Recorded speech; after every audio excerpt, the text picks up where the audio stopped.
Welcome back to Storytime with Sean S. Or, if it's your first time here, hey, thanks for finding me. Today, I've got two stories for you. Two different bosses, two different jobs, two very different situations. But they made the same mistake. They told someone to break the law, and in both cases, the law broke them. Let's get into it. Our OP was 18 years old at the time, and this was their first job. So that gives us a little context. This happened back in the 80s. I was 18 years old. I was working as a maintenance man at a local hotel. It was my first real job. I'd been there part-time since I was 16. So by the time I turned 18, I felt like I actually knew what I was doing. Then I got a jury duty notice in the mail. No big deal, right? I picked a week, put in the request, let my manager know, normal stuff, civic duty. I didn't think anything of it. But the owner found out. This guy was loud and unreasonable. He was always kind of a jerk, a real blowhard, the kind of boss that makes everything feel like an emergency. And that particular week, he had a large dog show booked at the hotel. A big event, lots of guests, lots of moving parts. In his mind, he needed me there. He caught me in the hallway one day and didn't waste any time. "You need to do whatever it takes to get out of jury duty," he said. "Whatever it takes. Because if you're not at work that week, you're fired." And I just kind of stood there, nodded. What else was I supposed to say? Whatever it takes? Okay, bet. I'd never been in a courtroom before. I'd never been in front of a judge. The whole place felt enormous and official and slightly terrifying. Day one of jury selection. I got picked for a week-long trial. And then the judge asked the jurors, all of us, one by one, if there was any reason we could not serve. They went around the room. When they got to me, I panicked. I was too nervous to lie, too scared to make something up. And honestly, I think part of me just wanted to be honest. So I told the truth. I said, "The owner of the business I work for told me I need to do anything to get out of jury duty, and that if I'm not back at work today, I'm fired. Other than that, I'm completely fine with serving." The judge looked at me, and the judge looked mad. He called me to the bench. He asked me a few questions. The name of the owner, the hotel, the address. He wrote something down, handed the paper to the court officer, and spoke to him quietly. I was sent back to the jury box. About an hour later, we're still in the middle of jury selection. And the courtroom door opens. The court officer walks in. And behind him, visibly shaken, in handcuffs, it was my boss. He walked right up to the front of the judge's bench, standing there in handcuffs, in a courtroom full of strangers, in the middle of a Tuesday morning. The judge asked him questions. The boss apologetically tried to worm his way out of it, making excuses, downplaying, probably sweating through his shirt. The judge was having none of it. The judge looked at him and made it very simple. He said, "I will serve on this jury. I will serve as long as I need to. My boss is not to retaliate against me in any way." The judge was filing charges, and the judge's clerk would be checking on me regularly. If I was fired, if my shifts were changed, if I faced any disciplinary action whatsoever, my boss would be held in contempt of court in violation of a direct court order and face additional charges.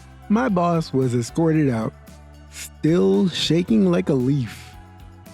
I went back to the jury box, and I served my week. I showed up to work the following Monday. I expected blowback, some kind of passive-aggressive punishment, reduced shifts, something, but nothing happened.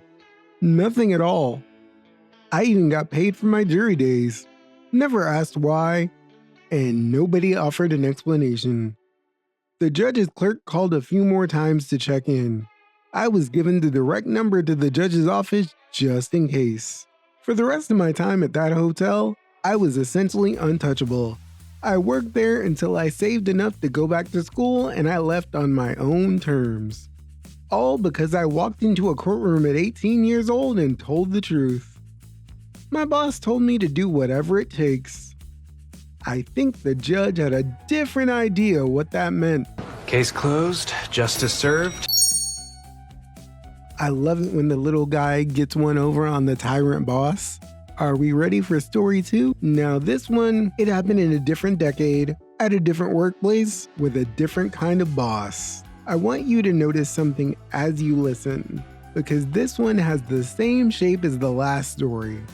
A person who's just doing their job has a boss that goes too far, and an authority that steps in and corrects the situation. Only this time, it wasn't a judge. It was a lawyer, titled "She Was Punished for Calling Out Sick." Her boss's attorney fixed that real fast. The OP for Story 2 worked in HR, and they knew every labor law for that building and company by heart. And their boss still tries to use one against them.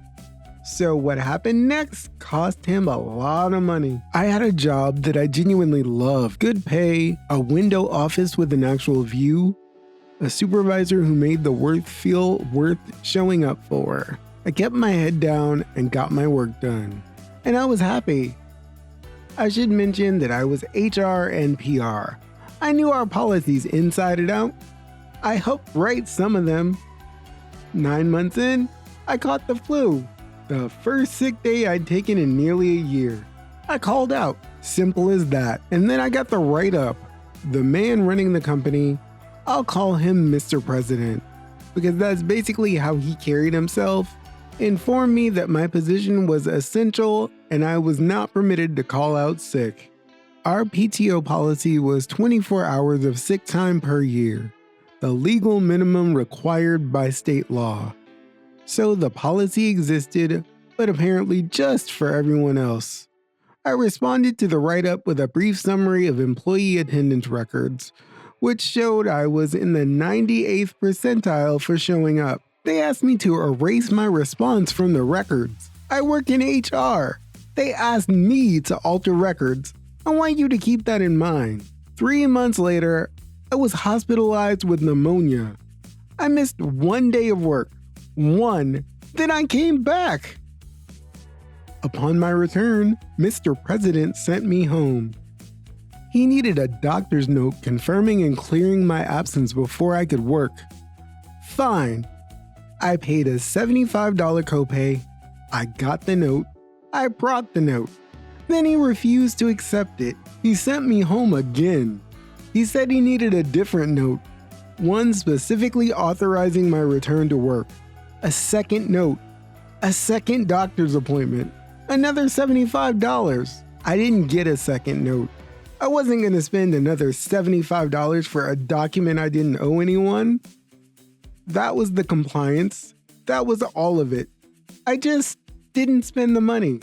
So Mr. President called his attorney. At $250 an hour, his attorney explained the situation to him. Right. You're gonna learn today. I received a $14,000 severance, along with a signed agreement that the company would not contest my unemployment claim. So I left that same week. I spent 9 months at that company. I spent $75 on a doctor's note. I showed up 998 times out of 1,000. Mr. President spent $14,000 learning that the person in charge of HR might actually know the law. I'm not sure who he thought he was dealing with. Somewhere, I think the Clash is smiling. Story 1 was from Reddit MaliciousCompliance, and so was Story 2.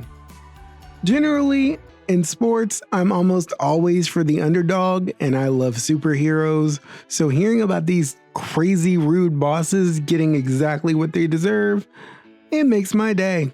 How about yours? I always appreciate when anyone stops by and watches one of my videos. Today was extra special because we got to sit back and enjoy some justice. Now YouTube is showing you on your screen some other videos that I have on my channel. They're funny, chill, and totally worth your time. You will not go wrong by watching any of them. We can totally hang out more. I'll see you at the next video.